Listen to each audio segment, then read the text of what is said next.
So I just arrived to my second hotel in Tokyo. I was feeling so nauseous during the train ride, but I made it. And I'm gonna show you my room. It's pretty nice. So this is how it looks once you enter. You have all of these like table and chair and everything out of the way in case you need it. And here's the bathroom. That's a huge toilet seat. Look at this. And that's me. Shower. Then you have the room. Looks pretty nice. Way more cleaner than the other one. I don't have a good view though. But yeah, I'm just gonna chill for a little bit and maybe go out today, like to explore a little bit more. I don't think so, honestly. I feel like shit. So, goodbye.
Okay, so today is my last day, my last night in Tokyo.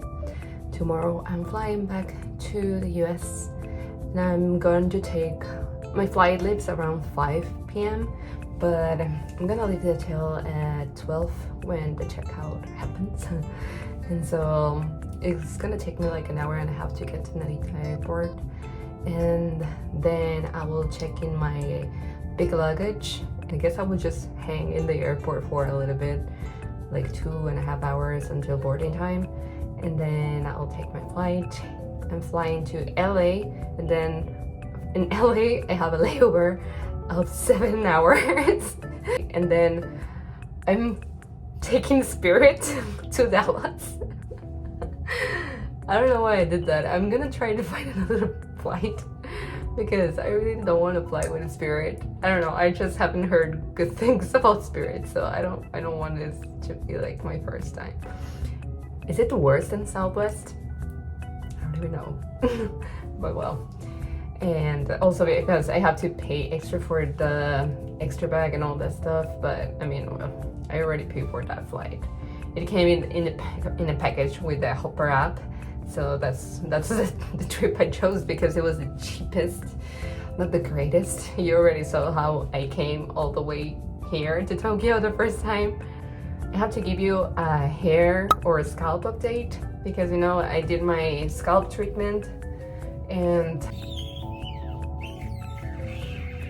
I don't know, man.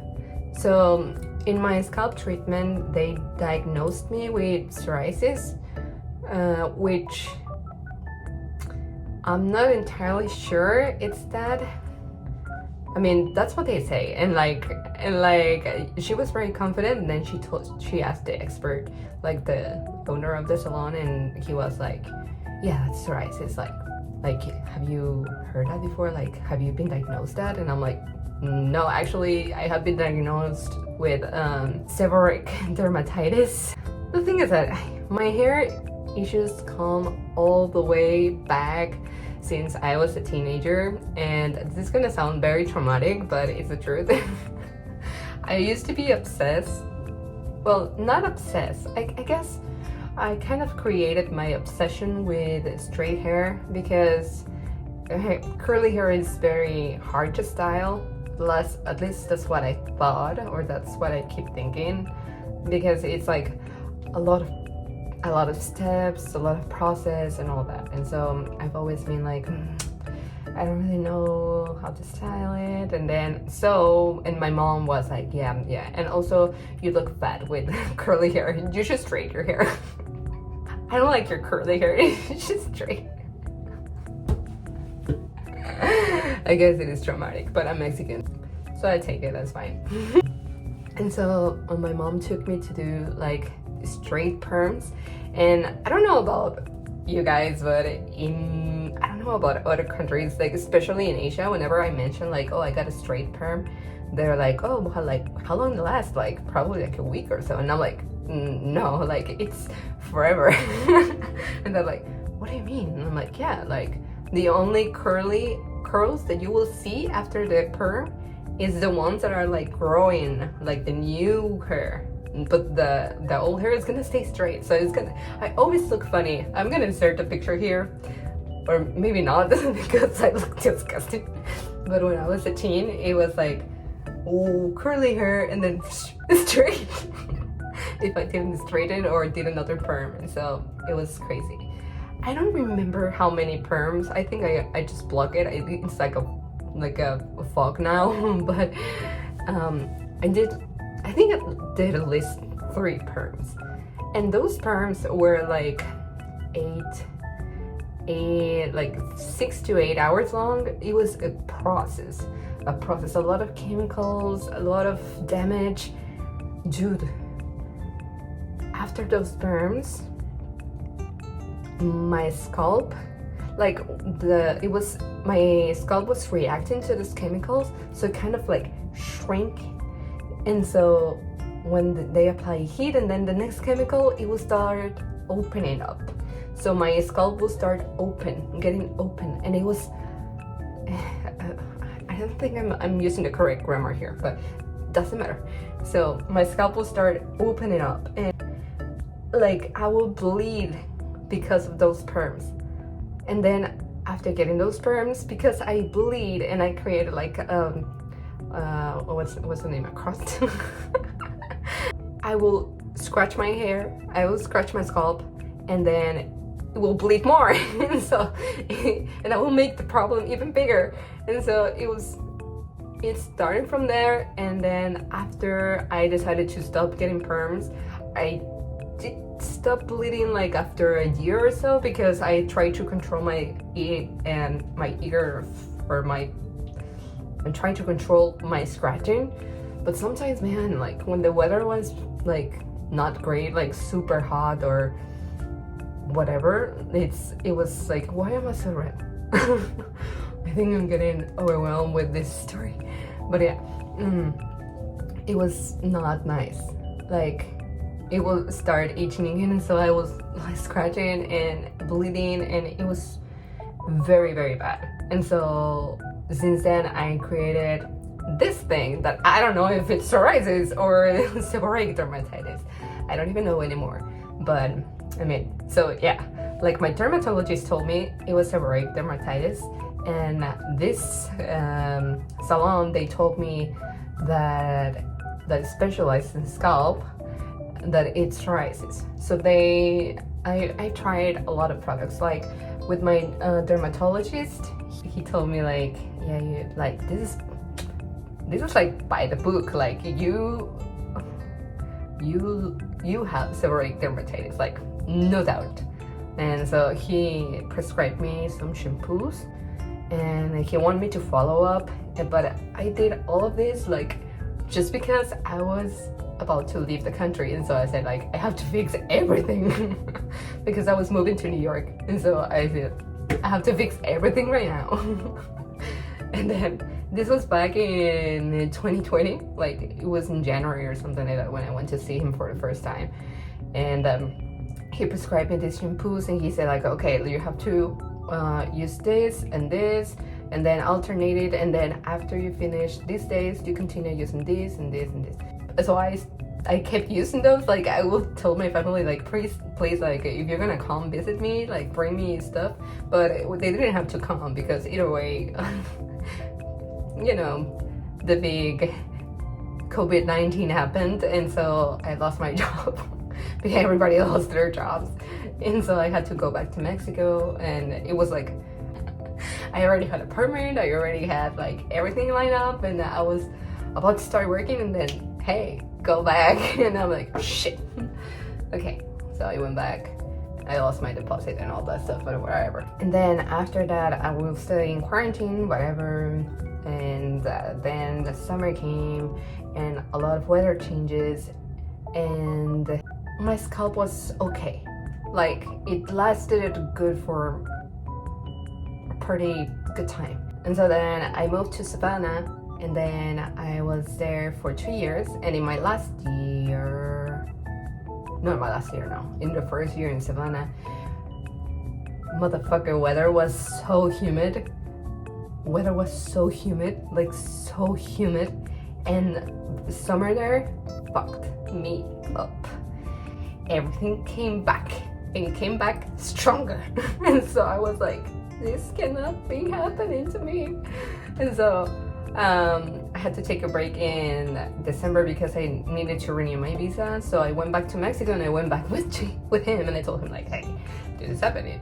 And so he prescribed me another product, like stronger products, because he said like, okay, now your scalp got used to those products, and now you need the stronger products. And he said like, this is gonna keep happening, like you're gonna use the shampoos and it's gonna be okay, and then you use whatever other shampoo that you want, and then it's gonna come back again. Like it's all natural. It's like there's no pill, miracle pill for this. There's no like a specific treatment. Like you're gonna get it for life. Like you're doomed. And I'm so like, okay, so I guess I just like go back and forth with the products and like try to do my best, like just not get it as bad as this. And so whatever, I did that, and then again it was okay. It lasted good for a year or so, and then I quit my job in Savannah. I went back to Mexico. I came to Korea. You already seen, maybe you have already seen my vlogs for my first time in Korea in March. The previous videos, you can check them out. They're not that funny, but it will be great if you want to watch them. So I did that, and then I went back to Mexico after my trip, and then I got hired in Dallas. And when I moved to Dallas, I moved in summertime. The weather was dry as fuck, and it was so bad. Like my scalp started going like crazy again, and so I took advantage of this trip to do this scalp treatment. And so I did this, and they told me it's psoriasis, and they showed me like the pictures. They are very creepy, but I mean that's what it is. And so as an update, it has been a week since I did the treatment, and I bought a lot of products from there because they told me like, you have to do like all this treatment and whatever. And so okay, I said okay, fine, I'll do it. I give my card like this, like I don't want to see the price. I mean, I guess it was not that bad. It actually cost like the same as if I went to the dermatologist in Mexico and got like those other shampoos, but this time I got a treatment also, so it was cheaper. Girl math. I also booked a flight, so $2,000. Well, but I got to enjoy plenty of other things, so cheaper. Girl math. And man, I'm losing my hair like crazy amount. I don't know if you can tell, but my hair here is way thinner. I mean, now that it dried out, it doesn't look that bad, and in camera it doesn't look that bad, but I guess I need to show you like the redness that disappeared at first in the treatment, it came back. Like, not as bad as it started, as the first time as I show in the salon first, but it came back. And this is just after I shower. Like, my hair is wet, it's getting dry right now, but yeah, I'm losing a lot of hair. At least I noticed on the sides. I do feel a little bit thinner in the back, but I cannot see there. So I look like Gloria Trevi. But yeah, I don't know what it is. I don't know if it's, my guess is that, you know how people tell you, a lot of foreigners, they tell you like, oh, in Korea and in Asia overall, like the water, it has a lot of minerals, so you might need like a filter or something for the shower, which I don't use it in hotels, like, for sure. So probably that's why I'm losing hair. So I'm gonna try it out once I'm in the US. Like, I'm gonna give this a 2-week treatment, and if my hair keeps falling in this, like this much, it's crazy. I want to show you, but it's disgusting. I don't know, but right, like when you see hair in the shower, it's disgusting, right? I always pick it up. I'm not that kind of person that leaves it there. That's my sister's. But yeah, if it keeps happening, I'm gonna contact the salon and I'm gonna tell them like, hey, so I did a treatment and I keep following your things. You told me it was psoriasis, so I did the treatment as you have told me to do so. And I wanted to ask, like, is it normal to lose my hair? Especially when the hair products say yeah, come on, listen. It says it helps for hair loss, and I'm losing my hair.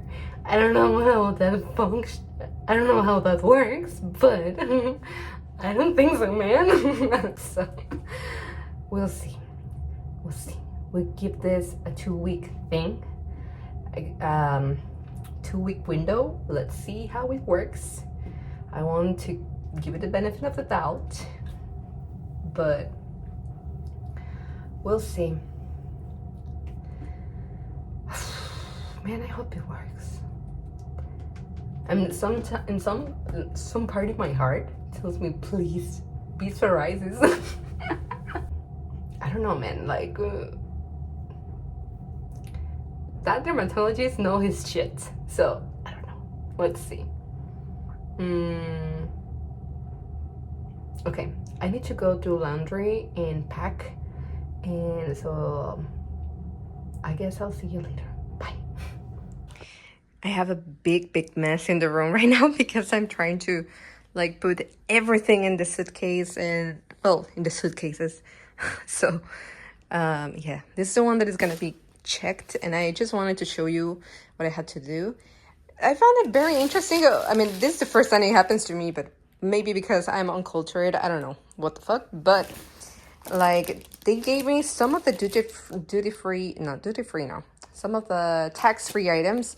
They locked them in these like bags, which you're not allowed to open them, because if you open them while you are staying here, they will charge you the tax again. So they kept it like this, but it's so inconvenient because then you cannot like do the Tetris with the whole products and all that stuff. But yeah, so I had an idea of like, so this is the bag that I brought from the US and I bought on Amazon, and it was like foldable, so I got it in my carry-on. And I only travel here with the carry-on and this one inside there. And so when I got all of this shit, I open it up and I'm so concerned that it might open during the trip, especially with the Spirit Airlines.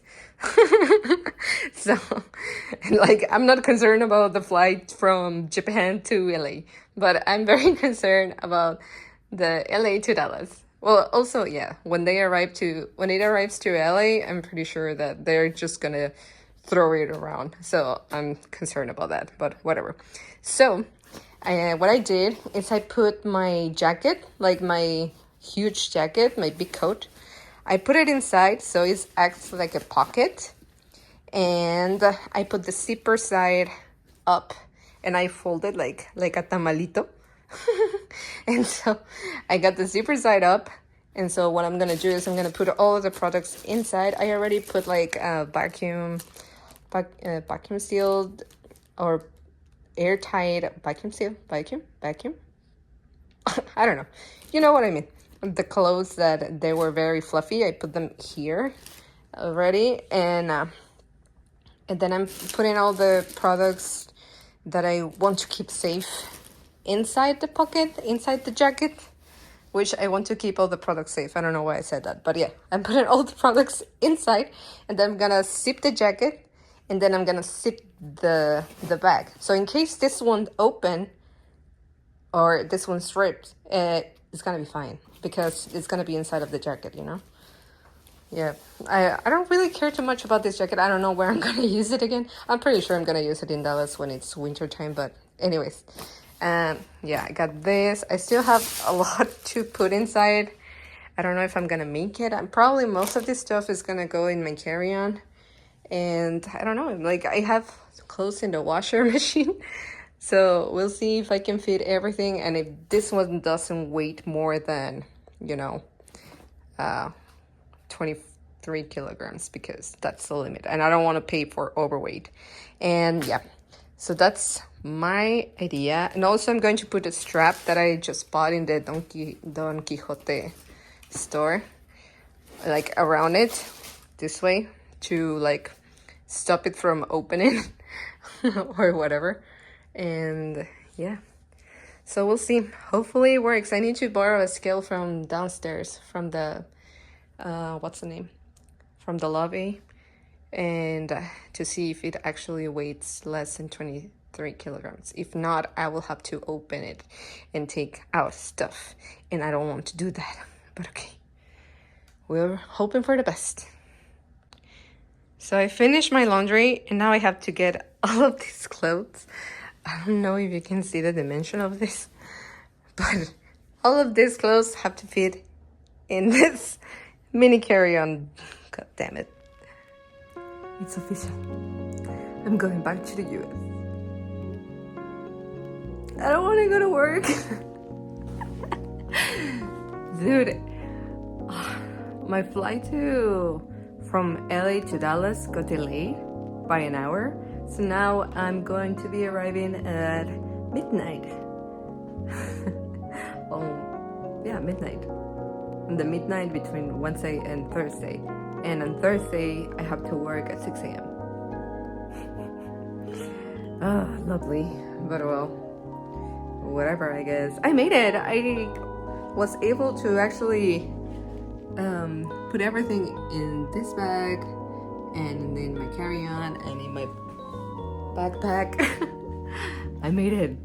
And so, and I thought it was gonna weigh a lot, but it's not that much. It's only like 13 kilograms, which is perfect, because then I don't have to worry too much about the fucking Spirit Airlines that I had to book I have to purchase the carry-on and the check bag space separately. What the fuck? And then I purchased my seat because I cannot deal with people. I always like aisle because I don't like bothering people like to move. So yeah, and I don't like to be squished, and I want to be able to get up if I have to. So yeah, so now we go into Narita Airport. The checkout is in about an hour, but I'm gonna leave now because I want to see if I can eat something at the airport. I was going to find something around here, but I just don't want to risk it. And yeah, I don't want to go. I don't want to go, Mr. Stark.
Estoy destruida.